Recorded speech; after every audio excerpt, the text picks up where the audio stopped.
dentro de todos los objetivos de la reforma, el gran objetivo que está puesto incluso de los transitorios constitucionales es mover todo el sistema eléctrico a un sistema que opere como los mercados eléctricos de las, digamos, de la mayor parte de los países del mundo, movernos de este esquema casi monopólico con una entrada privada muy limitada y acotada que teníamos en el pasado, a un esquema que funcione ya como funciona gran parte de Norteamérica, gran parte de América Latina, muchos países de Europa, etcétera, que es un esquema donde ya hay mercados spot, donde hay contratos bilaterales, donde hay mucha más flexibilidad y mucha mayor competencia en el segmento de generación y también en otros segmentos, donde la transmisión y la distribución se regulan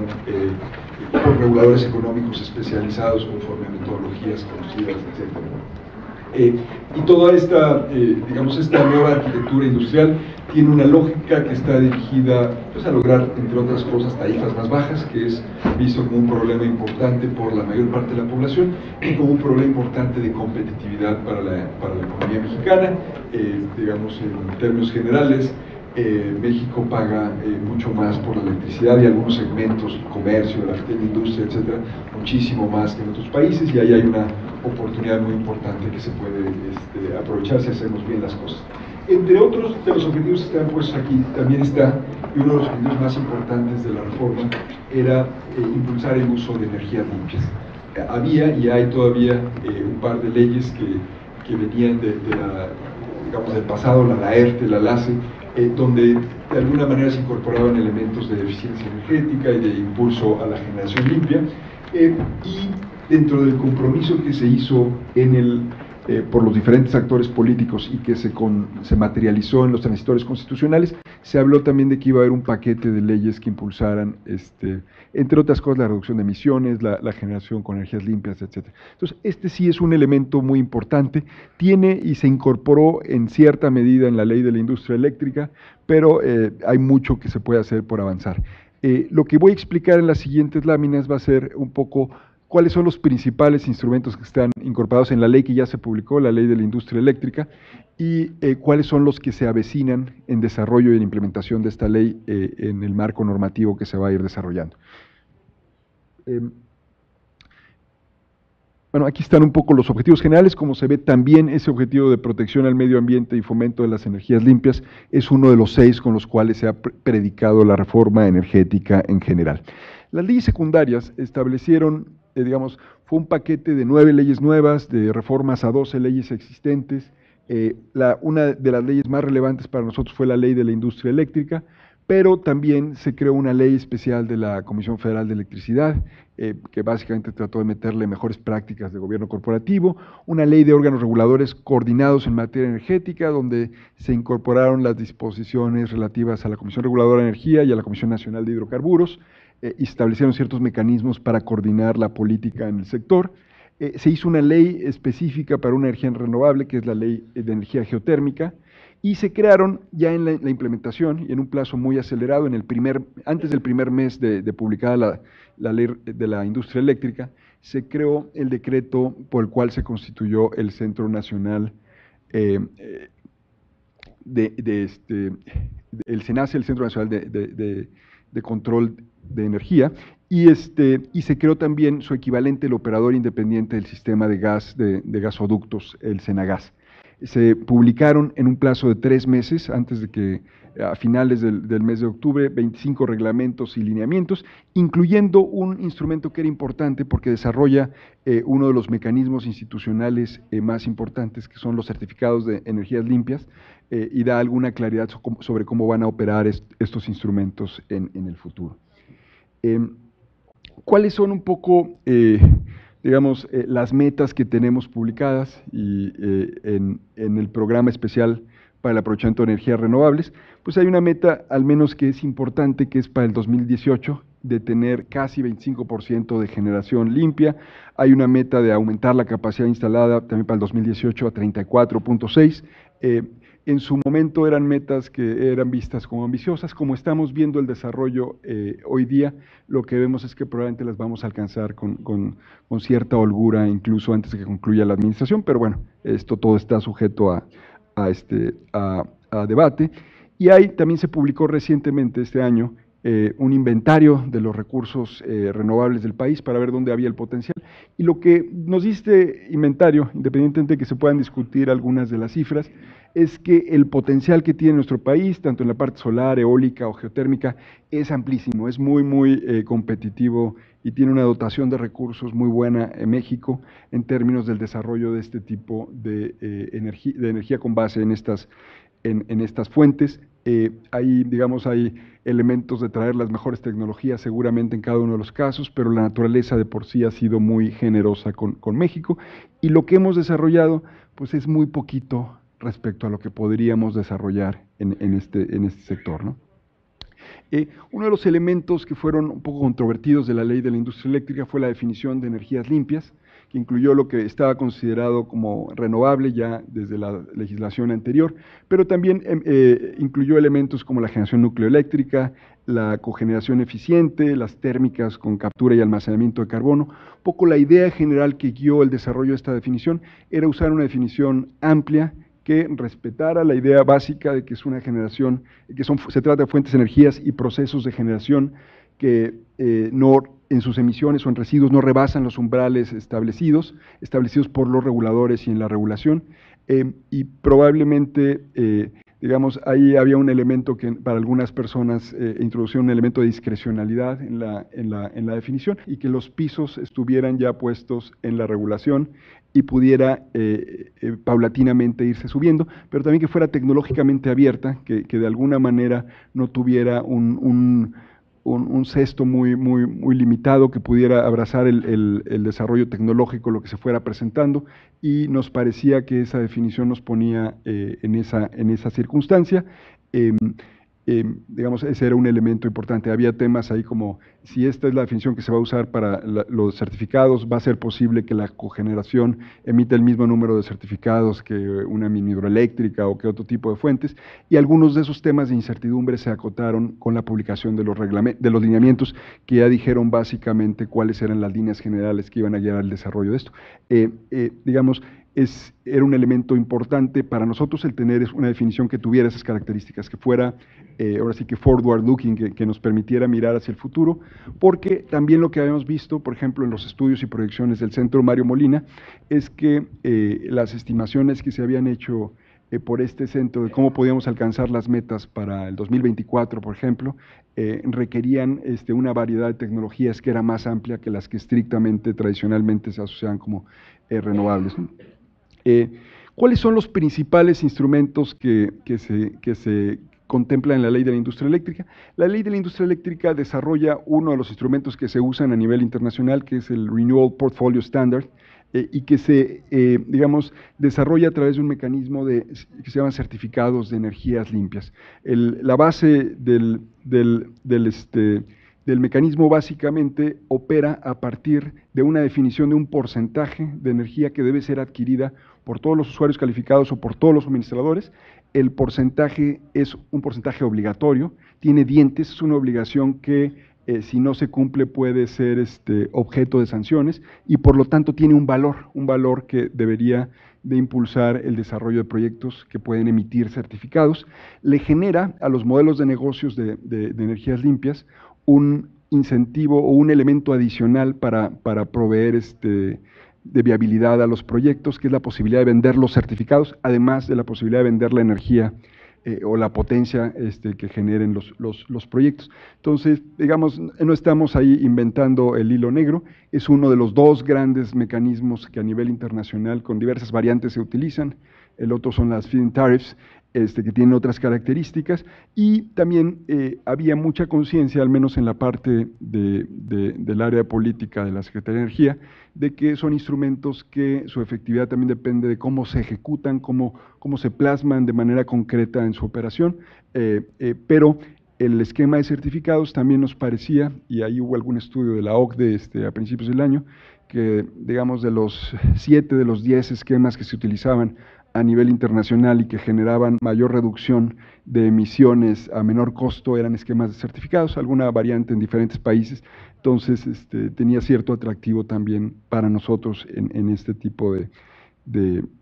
el uso de este tipo de instrumento. Ahí está la definición. Hay una participación importante de la Comisión Reguladora de Energía, hay una participación del SENACE, hay una participación de la Secretaría de Energía, como que las diferentes entidades y autoridades del sector tenemos que estar muy coordinados para que la operación de este instrumento se haga de una manera efectiva, ¿no? Aquí están un poco las metas que están incluidas en las leyes. Digamos, la más relevante quizá no está en la ley, está en el programa que mencioné hace rato, que es ese 24, casi 25% para final de esta administración, y la obligación legal más fuerte es la que se refiere al 35% para el 2024, que es la que fue objeto de estudios por el Mario Molina, de diferentes estimaciones de cómo podía cumplirse, ¿no? ¿Cuáles son algunos de los mecanismos que estamos contemplando para el desarrollo de este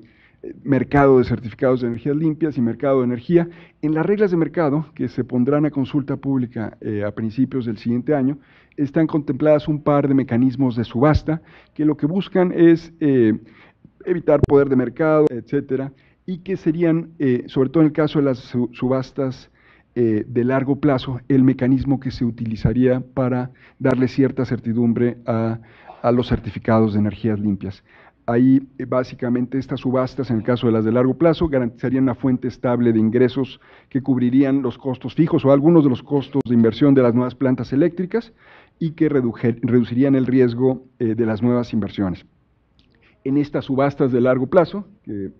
están básicamente pensadas con un plazo, quizá eso habrá de definirse ya concretamente en la ley, pero plazos de alrededor de 10 años, que se realizarían con una anticipación de 3 años, se subastarían productos como la potencia o los certificados de energías limpias. Son subastas para el suministro básico. En la ley de la industria eléctrica, uno de los mecanismos que se desarrollan para asegurarse de que los precios de la energía de los usuarios del servicio básico y sobre todo los costos se vayan reduciendo a través del tiempo, es el elemento de que suministradores básicos como la CFE no pueden comprar su energía sino a través de medios competitivos. Y en el mecanismo de reglas de mercado se diseña un esquema de subastas en las cuales los suministradores del servicio básico adquirirán tanto la energía en subastas de mediano plazo, que tendrán plazos de alrededor de, esto, digamos, son temas que van a estar en la regulación y que van a ser objeto quizá de comentarios por la industria y ajustes una vez que se planteen, pero que serán de plazos de 3 años, que se harán con una anticipación de 4 meses, quiere decir que la subasta podrá tener lugar en septiembre y a finales del año ya se tendrá que estar entregando la energía en las de mediano plazo, y en las de largo plazo, donde se subastarán productos como la potencia, la capacidad de las plantas o los certificados de energías limpias. La idea es que los plazos del contrato sean mucho más largos y que le den esta capacidad a los que estén desarrollando este tipo de proyectos para financiarse y hacerlos viables. Para las subastas de mediano plazo pueden ser atractivos, por ejemplo, para proyectos fotovoltaicos, donde tienen un plazo, digamos, para instalarse y desarrollarse muy corto. Las primeras subastas, sobre todo, ahí seguramente podrán participar algunos desarrolladores con este tipo de tecnología. En las de largo plazo podrán participar todos los que tengan proyectos, ya sea con renovables o con energías limpias en general, y debería también de hacer mucho más viables los modelos de negocios que están implícitos en este tipo de cosas. ¿Qué otros elementos tiene la ley de la industria eléctrica que también son importantes para renovables? El tema de la desregulación de la comercialización y la generación distribuida. Gran parte de lo que hoy día es la regulación de la generación distribuida ya existe y fue desarrollada por la CRE. Gracias a eso, quienes ponen paneles solares o que tienen, digamos, mini generadores eólicos o proyectos localizados cerca del consumo de biogás o biomasa pueden y han aumentado importantemente. Es una regulación que tiene ya muchos años de estar siendo desarrollada, que es neutral tecnológicamente. La generación distribuida no está dirigida, aunque sea proporcionalmente mucho mayor la importancia de la generación fotovoltaica. Hay también, como decía, generación eólica, generación de biomasa, biogás, en este tipo de cuestiones. La CRE tiene un sistema que ya está desarrollado, donde han aumentado muchísimo los contratos que existen y que son manejados por la CRE y que han permitido el desarrollo. Lo que la ley de la industria eléctrica hizo de alguna manera fue solo codificar en ley algo que ya estaba desarrollado en regulación, al, por ejemplo, establecer que quien pusiera un panel solar en su casa tenía el derecho de venderle la energía al distribuidor y que de alguna manera fuera acreditada en su recibo de la luz, etcétera.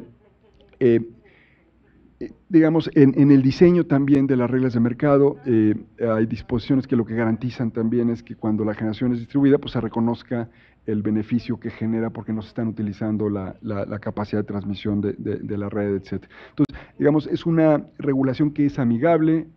para la generación distribuida, que tiene elementos importantes y nuevos, mecanismos que tienen dientes y que están basados en modelos internacionales para promover las energías limpias, que es este mecanismo sobre todo de certificados, y que son compatibles con el desarrollo y que respeta la filosofía general del proyecto de reforma de crear mercados y de crear un sistema basado en la competencia y en la promoción de la eficiencia, ¿no? Quizá nada más de paso mencionar antes de terminar que,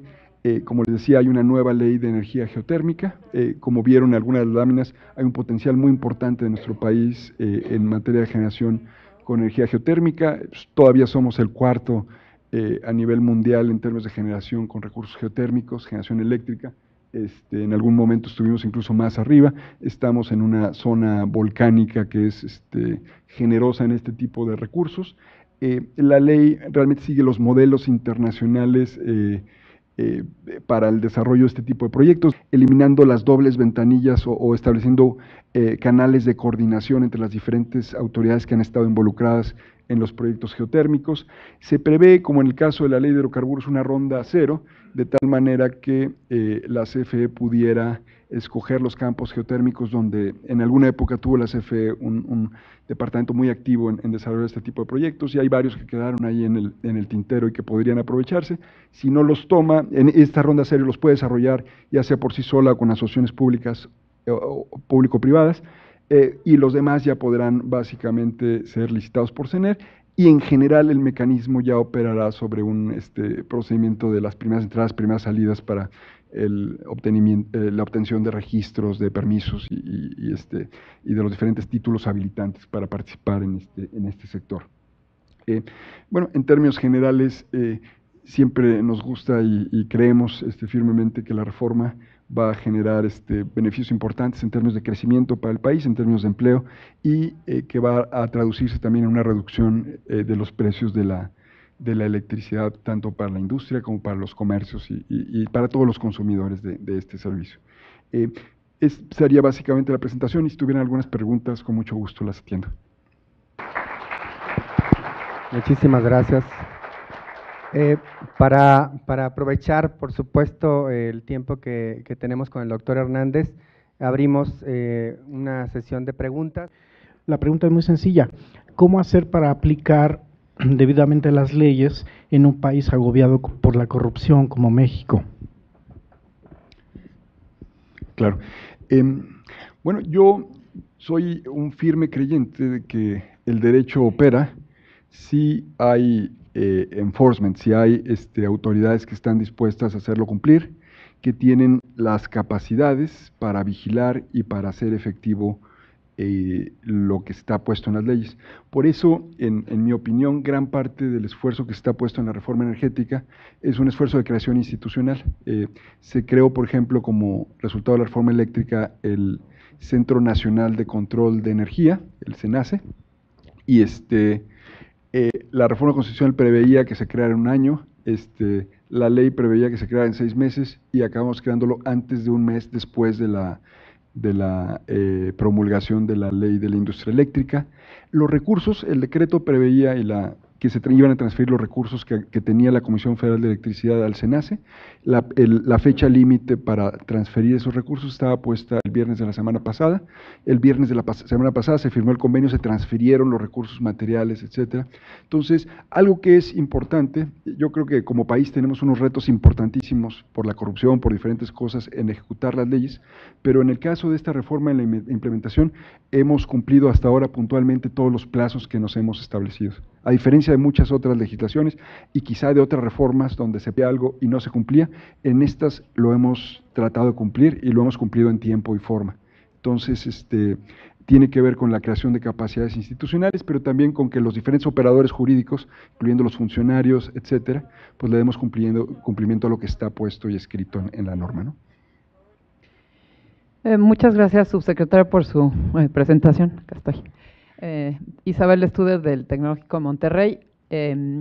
Tengo una pregunta relacionada con los certificados de energía limpia. Como usted mencionó, y bueno, todos sabemos, son pues un mecanismo que se ha utilizado en diversos países, algunos con más éxito, otros con menos, y usted también mencionó que va a depender mucho de cómo se definen, o sea, ya el detalle de los certificados, y entiendo que en este momento será muy difícil decir los detalles de cómo se van a implementar los certificados, pero sí hay una preocupación porque entiendo yo que estos certificados pues son, como usted también ya mencionó, son parte de un mercado secundario. Entonces, hasta que no tengamos un mercado primario, pues es muy difícil definir el mercado secundario, de suerte que también esto nos lleva a pensar que estos certificados no se van a poder introducir de inmediato, sino que se tendrán que introducir, digamos, una vez que ya tengamos un mercado más ordenado, en funcionamiento, una vez que la CENER nos dé las primeras reglas del mercado y que se implementen estas. Y esto presenta un problema práctico, y es que el sector eléctrico está pues simplemente leyendo como que hay un blackout, sobre todo en las energías renovables, porque es muy difícil hacer inversiones cuando hay tanta incertidumbre en torno a cuál es el instrumento principal mediante el cual se va a detonar las renovables. Es comentario y pregunta. Quisiera escuchar su punto. No, muchas gracias. Le doy mi opinión. Mire, uno de los equilibrios más complicados de lograr en la ley de la industria eléctrica era este tema de no generar un blackout de inversiones, y parte de la forma como tratamos de lidiar con esta tensión era poner en los transitorios un poquito algo que decía, digamos, con sus acotaciones, las reglas anteriores seguirán aplicando mientras no aparece el nuevo mercado eléctrico mayorista. Entonces, digamos, no hay una ausencia de reglas en principio, lo que hay es una vigencia que se extendió de reglas anteriores que nos da tiempo de desarrollar este mercado eléctrico mayorista. El tiempo de desarrollo que estamos previendo, que se previó en la ley y que se ha desarrollado, es para estándares internacionales que han tenido transformaciones de este tipo notablemente exigentes sobre todas las autoridades, reguladores, etcétera. O sea, hay países, a veces ponemos el ejemplo de Polonia, ¿no?, que llevan ya 4 años y no han llegado al nivel donde ya estamos aquí en México a 3 meses de la publicación de las leyes secundarias. Entonces, sí hay un sentido de urgencia de ir implementando esto, y no hay en principio ausencia de reglas. Ahora, para mecanismos como los certificados, lo importante es que es un mecanismo adicional. Digamos, lo que existía antes en los años en los que se ha desarrollado, y siendo muy importante lo que se ha desarrollado en gran parte gracias a la regulación de la CRE, lo cierto es que esos instrumentos, el Banco de Energía, el porteo de estampilla, son muy útiles, pero no son los grandes instrumentos a nivel internacional utilizados para impulsar estas energías. Los instrumentos grandes son como los certificados o como las feed-in tariffs, son otros los modelos que se han usado para darle empujones y que fueron funcionales con diferentes tipos de éxito en el Reino Unido, o en España, o en Inglaterra, digamos, o en Alemania. Como que hay varios modelos ahí que logran algunas cosas a costo de otras, etcétera, ¿no? Entonces, para el caso de los certificados, yo creo que las primeras subastas, digamos, el mercado es un mercado, el de certificados, que arranca al mismo tiempo que el otro mercado. Las subastas, por ejemplo, de hecho, para el servicio básico, lo más probable es que las tengamos a mediados del siguiente año, que quiere decir que a mediados del siguiente año ya vamos a haber tenido subastas de certificados de energías limpias. El valor de mercado lo van a adquirir 3 años después, cuando sean obligatorias las estas, pero ya vamos a tener certificados que van a poder ser emitidos desde mediados del siguiente año. Eso es un plazo realmente también muy importante y corto, y que van a permitir que antes de esta administración ya se estén comerciando, pero que desde el año que sigue ya se puedan meter en los planes de negocios, ya se puedan hacer algunas estimaciones, ya se puedan hacer algunos flujos que se puedan llevar con financieros y comenzar a desarrollar esto. Y eso es importante por el caso de los certificados y por estas subastas, pues estamos arrancando 6 meses antes del arranque del mercado mismo, del mercado spot que está programado, y como digo yo, con un criterio y un calendario bastante exigente para todas las autoridades para finales del siguiente año. Entonces,